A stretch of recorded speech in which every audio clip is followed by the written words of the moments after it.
here. It always kind of creeps me out how that countdown gets really slow. Did it get slow for you? Like all of a sudden, like right in the middle, it's slowing down. I don't know, but we are Spooky Middle Grade, and we're super excited today to be talking with the amazing Lorien Lawrence all about this fabulous book, Fright Watch Unmasked. So we're super excited about this one, and we want to take your questions too. So get your questions down in the comments, and we'll be happy to answer those. And let's find out a little bit, though, about who we have joining us. And I'm going to send it over to Adrianna. Tell us a little bit about yourself.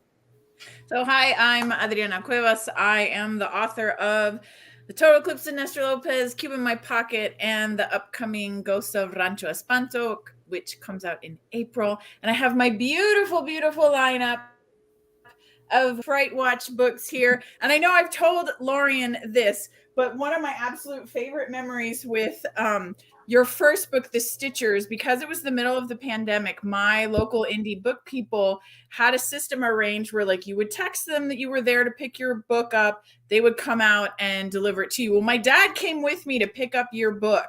And so the book people person brought it out. I handed it to him, and he saw this Stephen King quote blurb on your cover, and the loud Spanish expletive that he blurted out when he saw that, he just was like, oh my, yeah. So Lorien, in my dad's mind, you were like the cream of the crop, holy, amazing, wow author, as you are, because these 3 books are incredible and I adore them. And I'm so excited to talk about the latest one, Unmasked, today.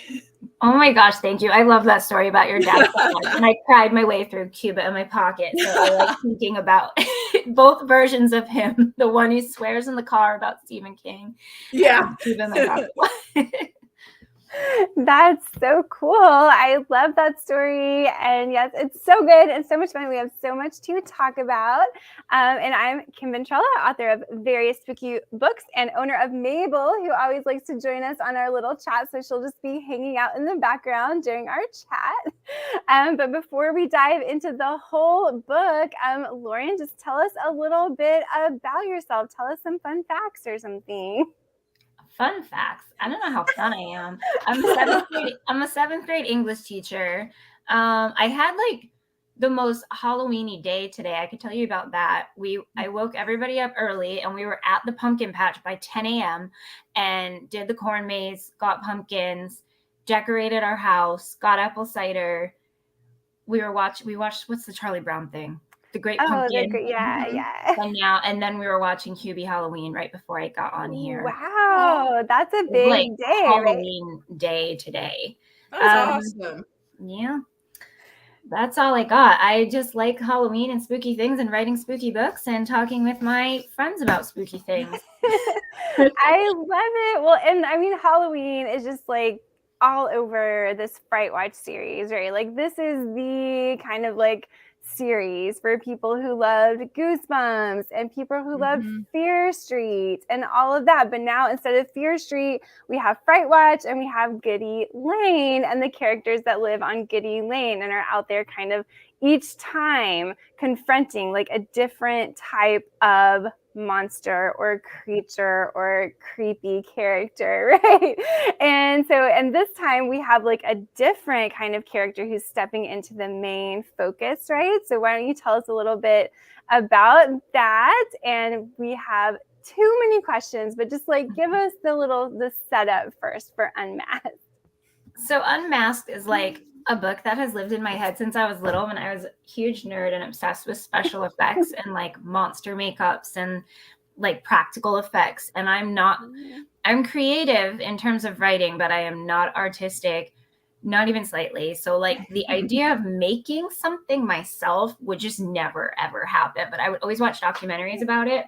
And I remember going to Universal Studios in Orlando, and they had I think it's still there, like a monster makeup show where they would kind of show you how it was done, and I was obsessed with that. And I always wanted to tell a story about a teenage monster maker, and that is Marianne right there.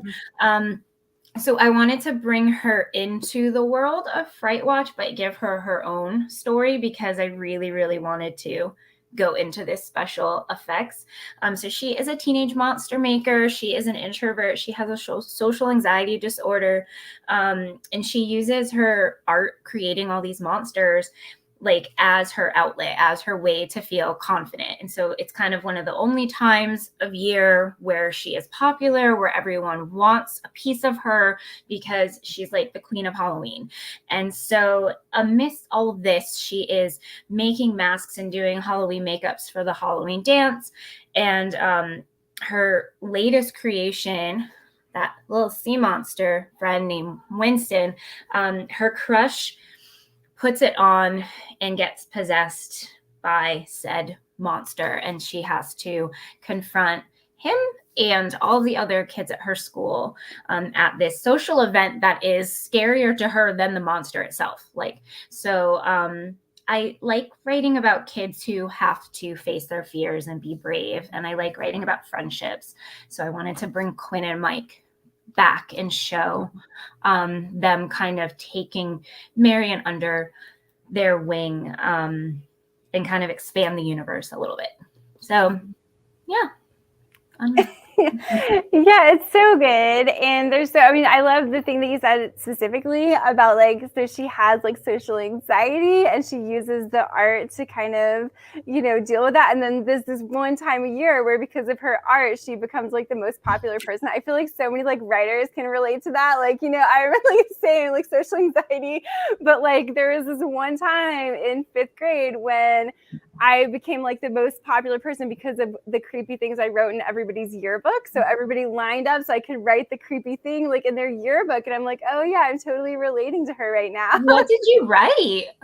I had one-liners or the start of a story? I don't know how it started, but I wrote these it started with one person, I guess. And I wrote this really, tongue-in-cheek thing. I really hope that you don't go to an amusement park this summer and get on a roller coaster. And then the roller coaster goes off the rails and you tumble all the way down and your head falls off. And then it rolls all the way to the bottom and spewing blood. I don't know what I wrote, but I was I really hope that doesn't happen. Have a great summer. And I wrote a different method of death that I hope they didn't die. And everybody's yearbook, and they thought it was the best thing ever.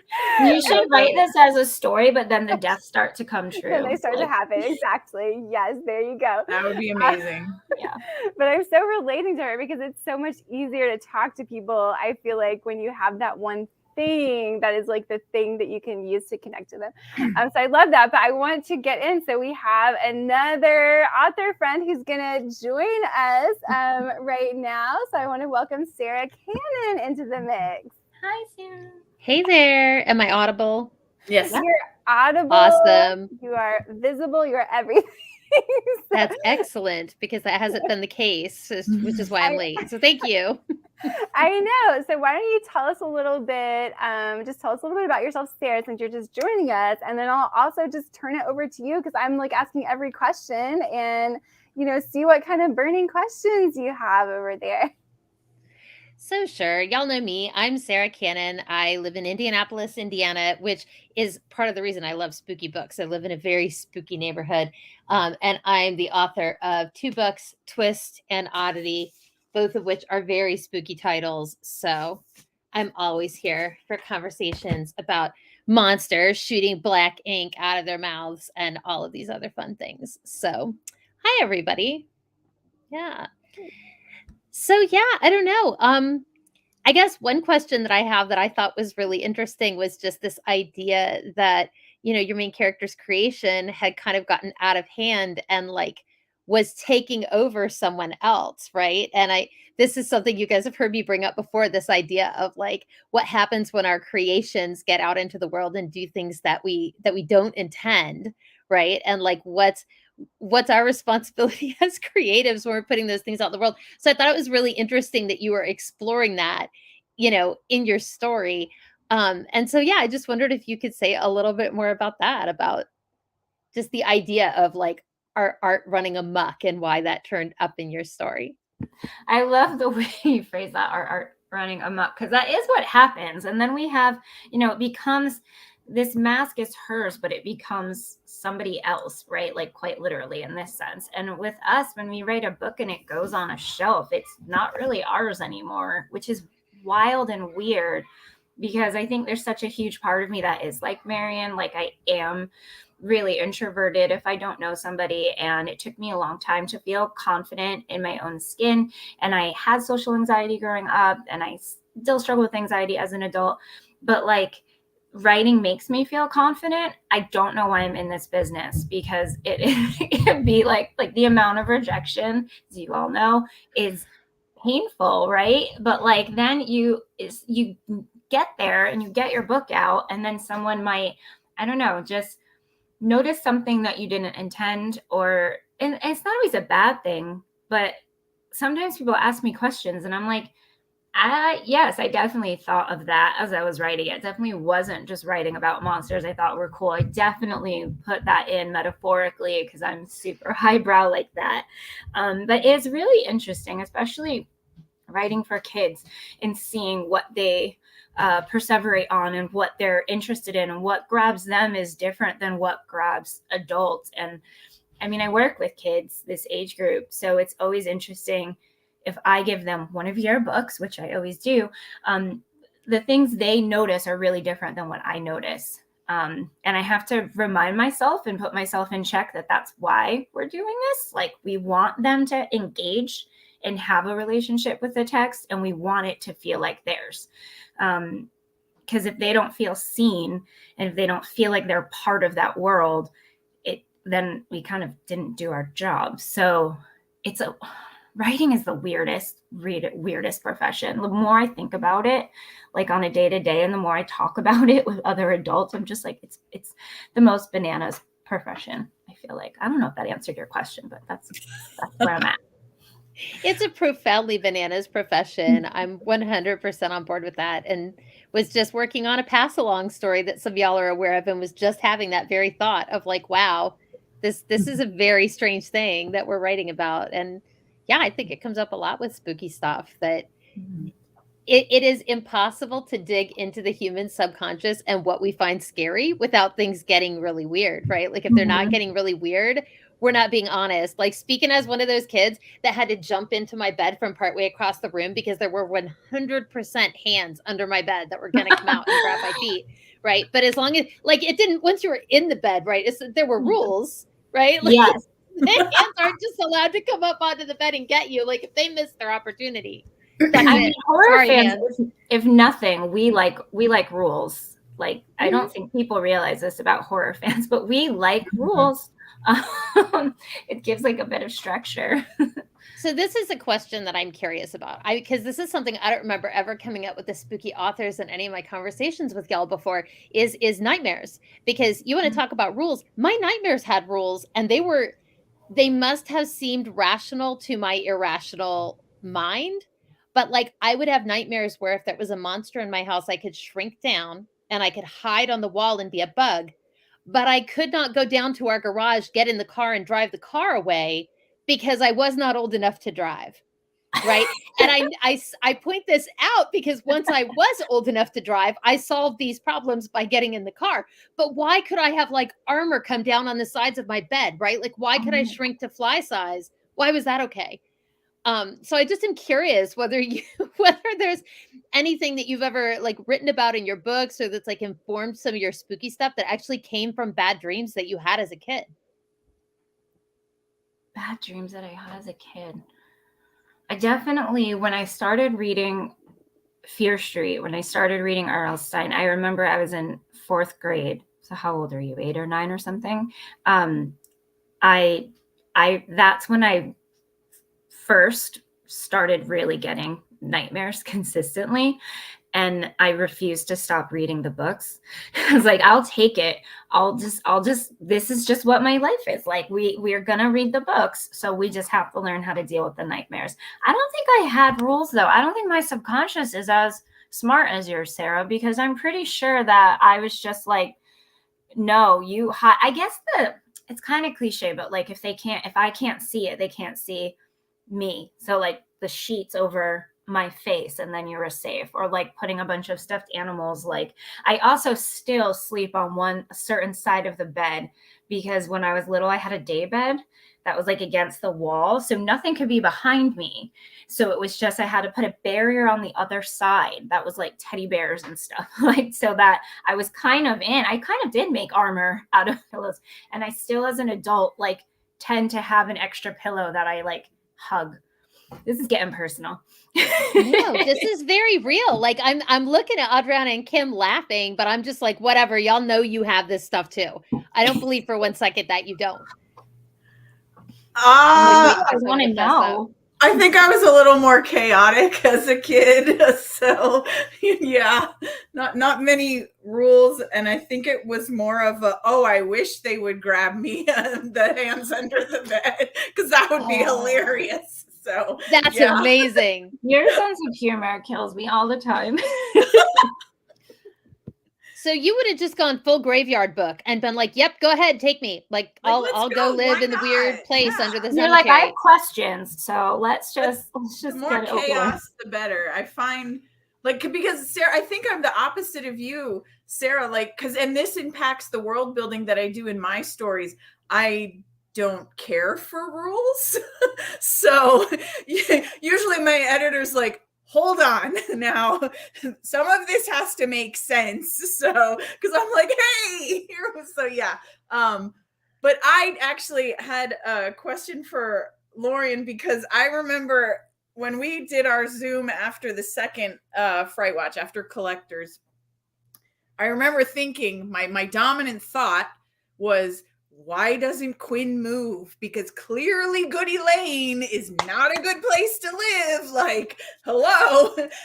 And so I remember you alluded to the fact that the third book, that Unmasked, was going to be dealing with a different character. So I guess, and I know that I'm pretty sure you said, like, you have this series actually mapped out quite a few books. So my question is, did you always intend to work in other characters, or did you realize as you were mapping these out, like, poor Quinn can't go through 9 books worth of terror on Goody Lane, or her parents are going to never be able to sell their house ever again? So I'm kind of questioning. Tell us about your planning process.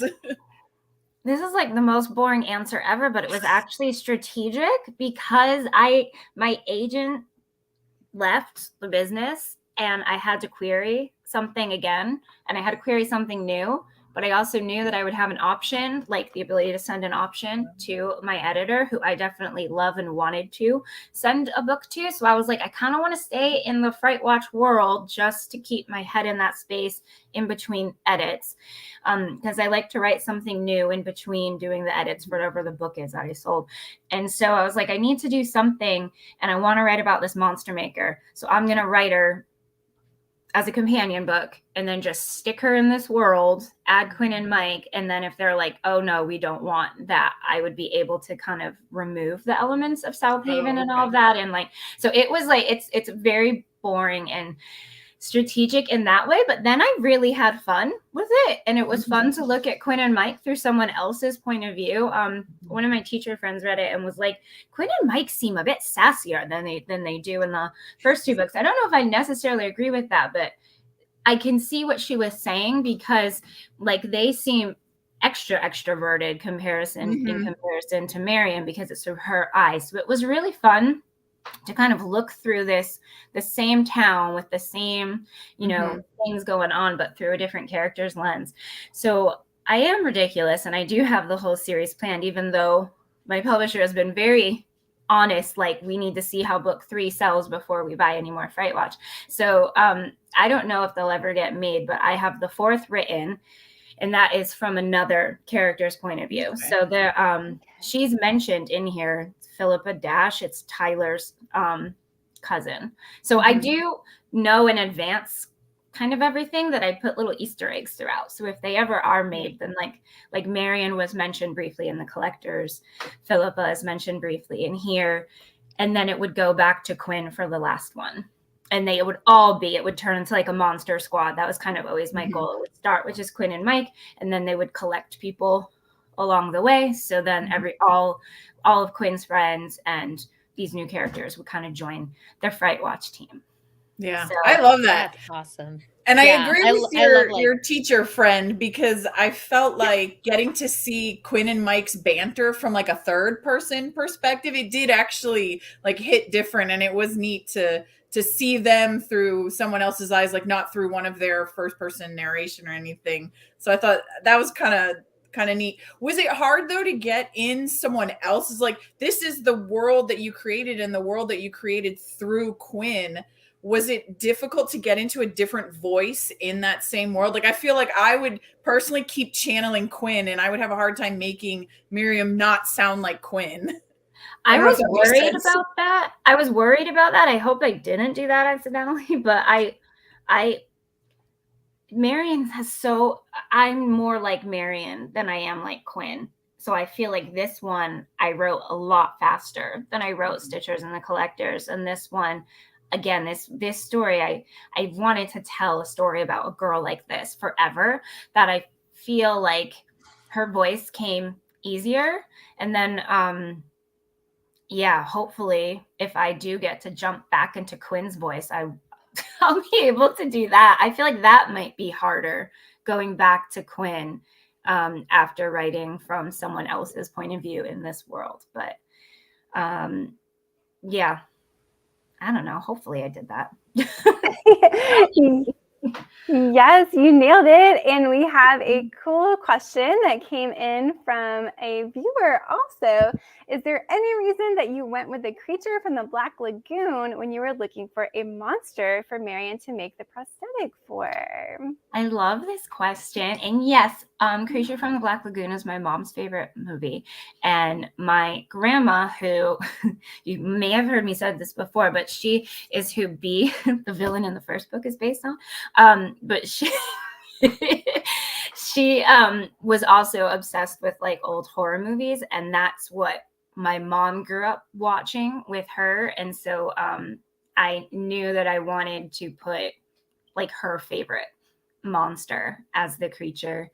And then so I'm not a big researcher of anything, really. I did research for this book though, because I had to research special effects and I had to research Finfolk, because I was just like, yeah, they just swim. I don't know. What else do I need to know? But I did do research, and it was really fun, and I kind of got to go down that rabbit hole, and I feel like I want to research monsters now, like for a living, because it was fun. But I picked the creature because, yeah, I grew up loving that movie because my mom loved that movie because her mom loved that movie. I love it. It's like multi-generational love for like the one thing we have in common. Yeah, that's so funny.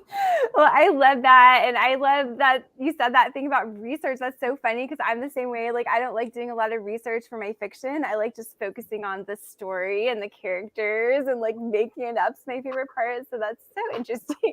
But I also love, so you mentioned a couple of times like the artistic part of it and the actual masks. And I feel like the creature from the Black Lagoon is so perfect for the like design part, where she's actually designing the mask.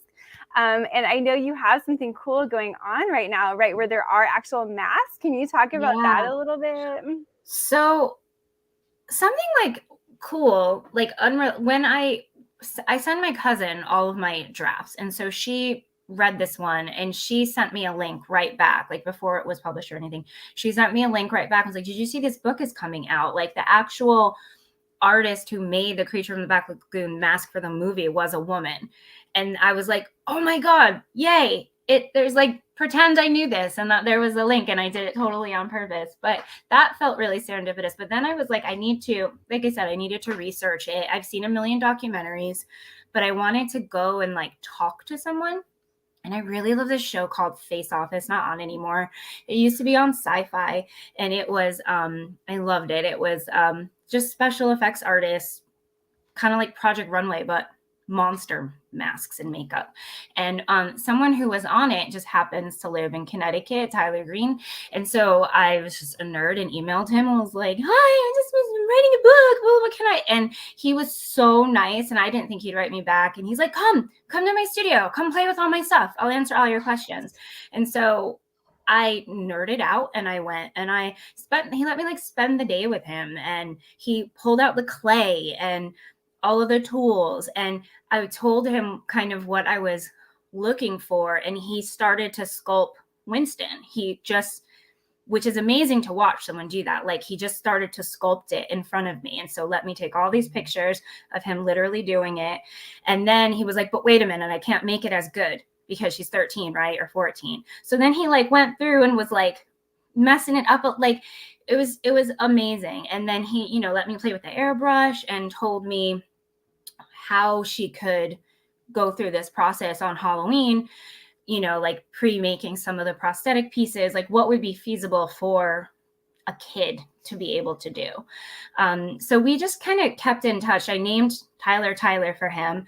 He wears flannel shirts, which I'm rocking today in his honor, because that's what the real Tyler wears a lot of. And so I just wanted to honor him helping me so much. And so we stayed in touch, and he was like, started to, in between me meeting him and this book coming out, he launched like a new business where it's like kids monster kits, basically like art kits that let you make your own monster, not with prosthetics, like it's literally a mask, but he gives you videos and all the stuff that you need. And he was like, I'd love to do a Fright Watch one. Like, can we make Winston? And so that's what he just released. The only difference is he made him like a bright, beautiful blue, so it stands out a little more, but that's Winston. So it's wild that now like kids can buy these kits and actually make my monster. Like, it's such a full circle thing for me. So yeah, I have one here. I have to make it.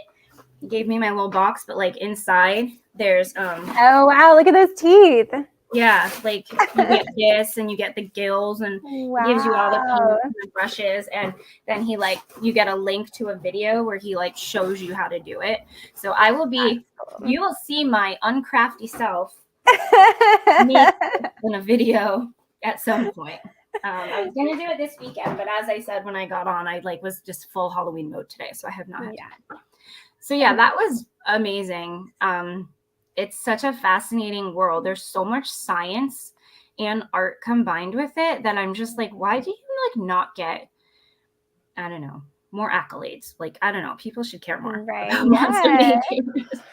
Yeah. That's amazing. I love it. It's just so cool to have that tie-in, because how many people get to have that tie-in? And plus, the other really cool thing, you know, what we all secretly want is for someone to dress up as our characters for Halloween, right? And now they can all do it because they're going to have the mask right there. Know. Oh my gosh, I'd love that. That's the best book research story I think I have ever heard. This is like the most research I've ever done for literally anything, research papers in high school included. Like, I don't really do that, but it was really fun. So maybe I should do it more. I'm nerding out. That's sorry. I'm like, no, sincerely, like that you now, like in my head, like you're up on this, that you got to do this, that you're up on this pedestal, because it's really scary to, like, when we're doing research, to reach out. And I did like a fantasy with Dutch elements that I was working on back when I was in upstate New York, and like was trying to run stuff through Google Translate so that I could ask people questions that I couldn't find books. And I'm 100% positive that I emailed them and was like, I am book. And they were like, okay. Like, listen.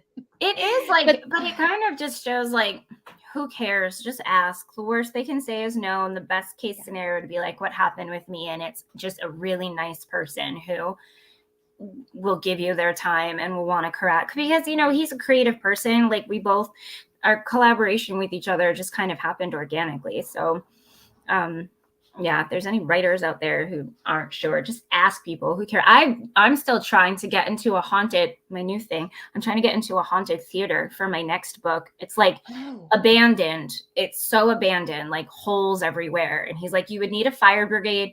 You would need to get it approved. And I'm just like, in my head, he's like, why don't you just come and look at photos in my office? It's safer. I'm like, okay, sure, buddy. And then I hang up and tell my husband, we got to figure out how to get me a fire brigade, because I still want to go in that building. So, yeah. Okay, wait, but is this like a situation where you want to ask for forgiveness instead of permission? Is that what's going on now? Like, I can't get in it though. If it was like just if it's sneak in, then I don't know. I'm also quite a rule follower. I know. I Yeah, am but too, this which is a thing. Urban exploration is a whole thing. Like there's know. probably already Mhm. somebody in some group Oh near yeah, where I you see all live the that's like, oh videos yeah, online. yeah, I'm like such somebody a knows how to get in there. yeah. I can't. I feel like I'm such a rule follower. I told you I'm like Marion. Yeah, that's so exciting though. So now we have a little sneak peek into something that's coming up, I guess, Mhm. involving a haunted theater. Yes. So that is super exciting. And I mean, so I know people are wondering, like, we don't know for sure about the next Fright Watch, but is there something that you can tell us about that you have coming up? Are there any secrets that are like already out? Yes, I have a fourth book coming out. It's not Fright Watch. It's a standalone. It's called The Many Hauntings of the Manning Family, which I've shortened for Mm. myself, something a little inappropriate, but Uh, and it's about because I live in Connecticut, like where the Warrens, I live in the same town Mm. as them. I've always just kind of grown up hearing, it's like the Conjuring City over here.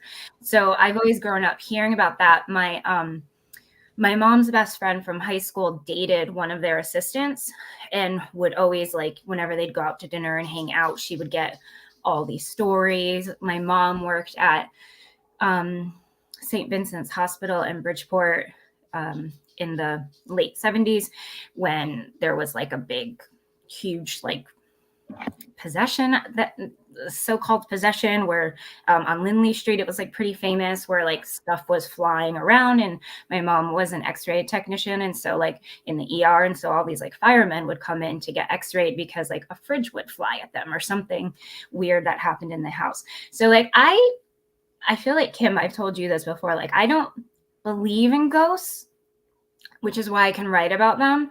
If you put me in a haunted house, I would probably believe really quick and get scared. Like if I went in the haunted theater by myself, then I might become a believer. But in my like day-to-day life, I don't really believe.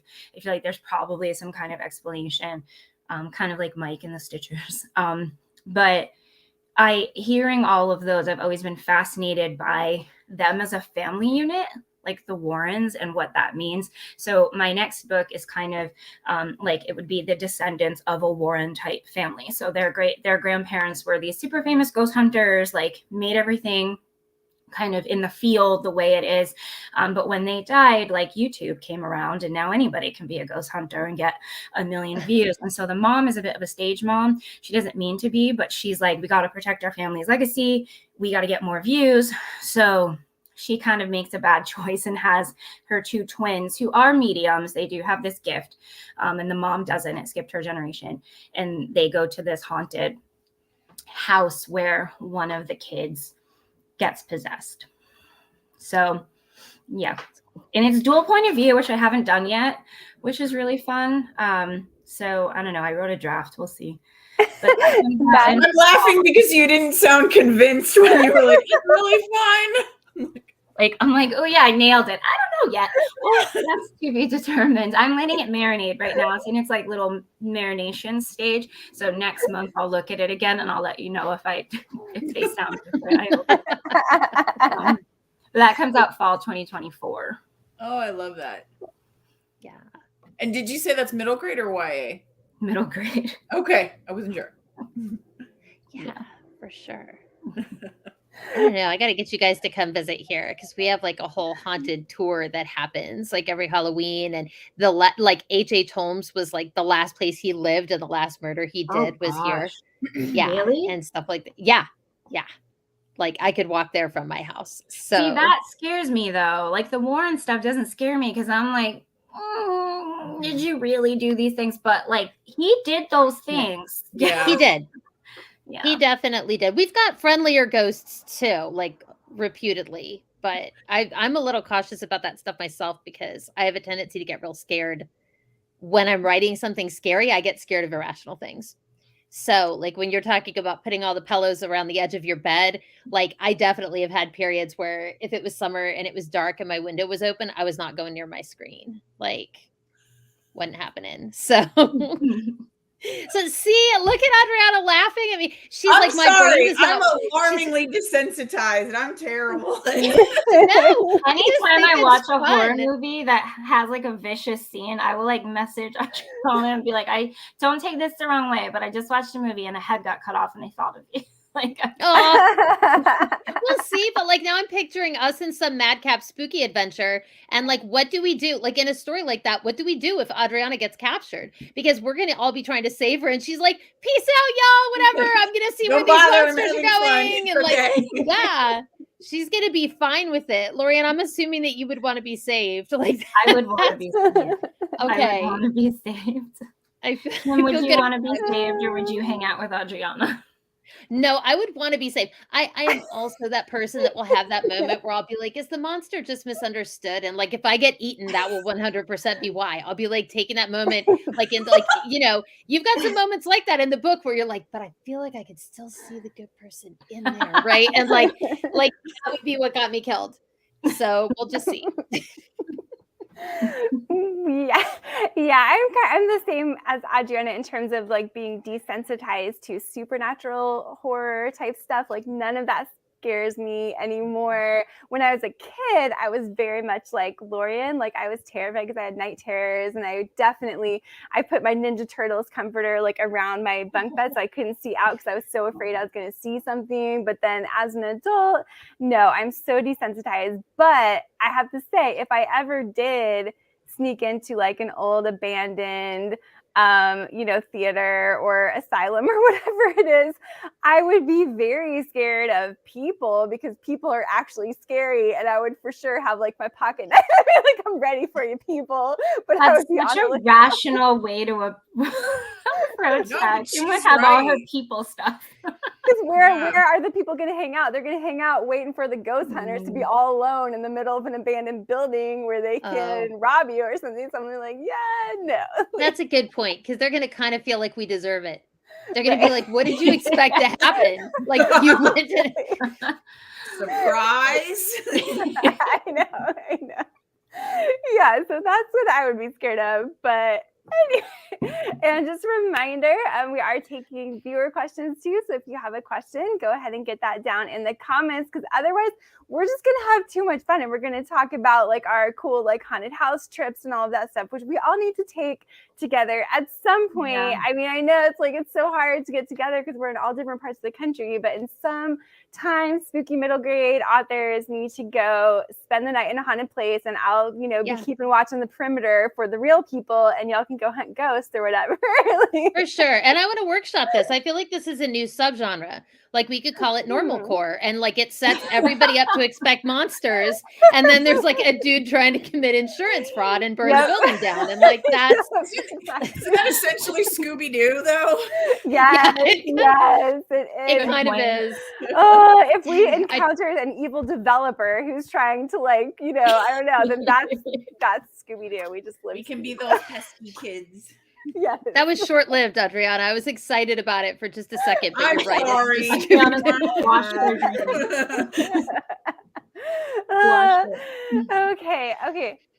Okay. Unmasked. I am totally everyone just read talking about what we've been talking about. I have a question did though one- for Lorien.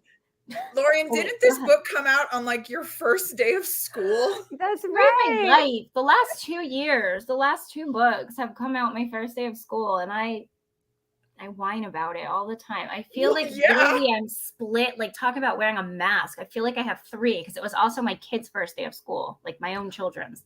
Mm-hmm. So this year was a little better because I didn't schedule my launch event the same day. Mm-hmm. Last year I had to go, like, my favorite indie bookstore is it's like 45 minutes away from me. Aren't you, Julia? It's like, they're just amazing. So like I love working with them, but I also live a half an hour away from where I work. So it was basically 2 hours to get there after my first day of school. And I don't feel like I enjoyed it. I felt like I was really, really stressed. So this year, my publicist was like, you don't have to do it that day. I'm like, nobody told me that. Everyone just says you have to do these things. So that's why it's like in October, which I think might be confusing to some people, but that's why I I can barely function, I feel like right now. It's definitely getting harder. The more I write and the more author things I have to do, and the older my kids get, the more activities they're doing, I feel I'm starting to feel it more than I think I did with the first 2 books. Yeah. But yeah. Well, and just being a teacher, it's like, so you're a hero. It's so hard. I'm just tired. I think teachers are just fundamentally tired people all the time. Oh, so much. Can I mean, attest. yes, I don't even know, but all I know is that, as I have mentioned to y'all, like I taught at this summer camp this summer. It's not the same as school, but it was like about the same time as a school day. And like I was so, like, literally all of the energy had been sucked out of my body, and I was just like a human husk with no energy left at the end of the day. So like I don't know how you do that. Like it's amazing what you do, what teachers do. Like Yeah. That's all I have to say. It's amazing. And then the fact that you have this energy to put into the stories, like, wow. And there's such, I mean, these stories capture so many fun school moments. I like, especially this one because of the dance. Like we get like this really unique take on the most awkward thing in the history of the world, the middle school dance. I mean, I vaguely remember a situation, everybody just standing at the edges, like nobody dancing, like everybody being super awkward. And now we get, right? That was a thing I loved about the monster in this story, was that was part of how you could identify that it was bucking normal middle school norms, right? Monsters tear it up on the dance floor, apparently, y'all. But yeah, no, I thought that was really, really smart, right? Because we're like always looking for ways in stories to be like, okay, so I'm just going to tip you off here that like something is not like going as it should. And I thought, I can't think of anything better than like not standing awkwardly around by the bowl of chips, right? Like that should definitely be your first warning. So yeah, kudos on that one. I also like you had a Mary Shelley quote that you managed to work in there that I'm going to have to like hang up in my house somewhere now. I literally was on Etsy today looking if like people did something crafty with it so I can hang it in my house. And then I got distracted, but I'm going to go back to Etsy later and try to find it. I might be able to figure that out if you can't find it. Cause like I don't have as many Canvas skills as Kim, but I do have Canvas skills. So like, if you can't find it, tell me, we'll work it out. Cause it's a cool quote. Okay, wait, what is this quote? Wait, is it a spoiler to say the quote out loud? Oh. No. Sure. Okay. I have to find it unless you remember which one I used. I have it up. I had 2 different ones in it. And then my editor was like, that one actually was said by her. The first one I had, she said was said by Mary's mother. Mary Shelley's mom. So I took that one out and then I put in a different one. But did I use the power one? It's the one that says beware, for I am fearless and therefore powerful. Yeah. Okay. Which is a great affirmation for your character, all things considered. I really like her sister. Like I'm always like, let me just write a million things and see what sticks at like throwing spaghetti at the wall. And I would love to write from like, she's such like a literary goth 16-year-old girl. Like Margot, I want to write about her one day.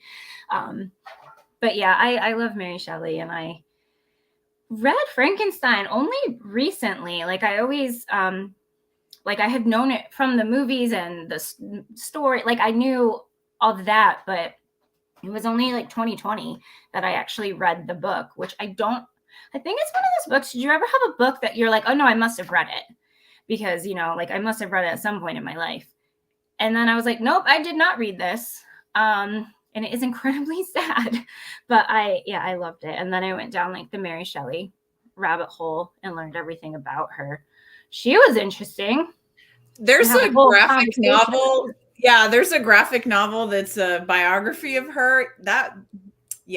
Interesting is a good term. Her life was not appropriate, I think. She's awesome though, man. Yeah. Now I have There's to like go a look for the graphic novel. But yeah, I there's was startled by that. Like I read it in high school and I was really startled by I think I expected it to be like very tropey monster novel. mm, And there's a lot of richness there that it does not fall neatly into any one genre. Like we can classify it as horror all day long, but like there's a lot of good stuff going on in there that's it's much more about like fascinating. yeah, I think that like some of those deeper layers that we talk about when we write spooky, yeah, there's like a really rich legacy there, but like I guess what I'm really saying is I think it's one of those ways that people oversimplify horror. Oh, Does that for make sense? sure. No, Yeah. I completely agree with you. I feel like people I did I did a talk.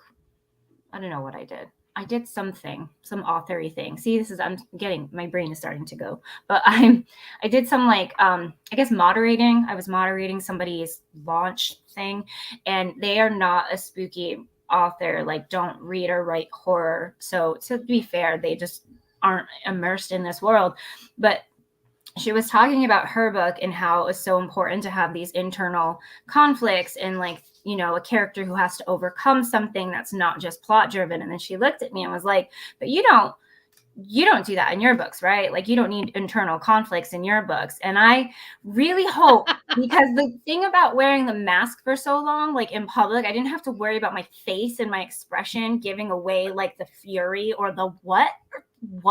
So I don't know if I made that face because I'm out of practice holding it back, but I was like, oh no, like horror really has to do that, like maybe more than other genres. Like we really have to balance those two things.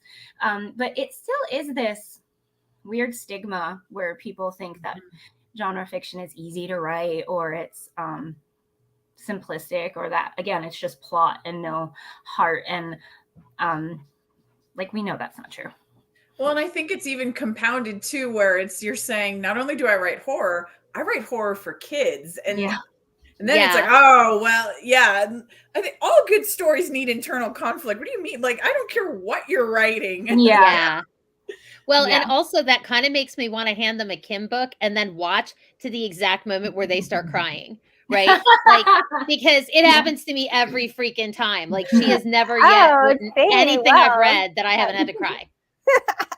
That is my life goal, is to make Sarah cry. So I've Well done. I've succeeded. Achievement unlocked. I haven't read your most recent manuscript though, so I guess we still have a litmus test. Oh, I know. I made myself cry twice, and I feel like that's a good sign for me personally when I'm writing. I'm like, if I can make myself cry, then I'm feeling pretty good about this. But so funny. But okay, I love that though, that you kind of were able to gently correct them and be like, excuse me, we have I don't know, gently. I corrected them. Like check them against the wall of the hockey rink. Like, yeah. But I love that you have, because I'm sure as a teacher, it's just like in other, I used to be in libraries. I'm actually going back to libraries soon, which I'm excited about, part-time. But so yeah, and in libraries too, like you're serving the public, you're on the public service desk, you can't express like your personal opinion about anything. So you get that face where you're just totally magnanimous, right? I'm sure teachers have to do that too.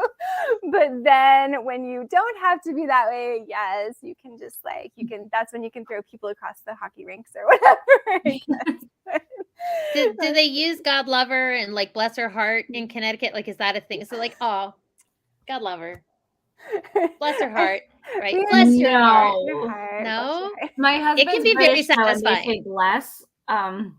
Like, oh, bless, like super sarcastically, but no, not. We don't have that kind of expression. I want to use it though. Yeah, in the Midwest and in the set, it can sound very, very sincere, and it can be incredibly cathartic. Yeah. Mm-hmm. We definitely have bless your heart in Oklahoma. That's for sure. But it's passive. It's meant to be passive aggressive. Is that? It is. Okay. It is and it isn't. For some people, it just goes shoom, and there's a different level of satisfaction there, where they're just like, "That's so nice of you," and you're like, and I'm not. I don't know. I would say that a lot of people I know that use it aren't even trying to be mean. It's just there has to be some level of catharsis, or you're gonna say something unpleasant, right? So it's like It's not about Say the other that person instead of the having other to know. thing. Okay. Yeah.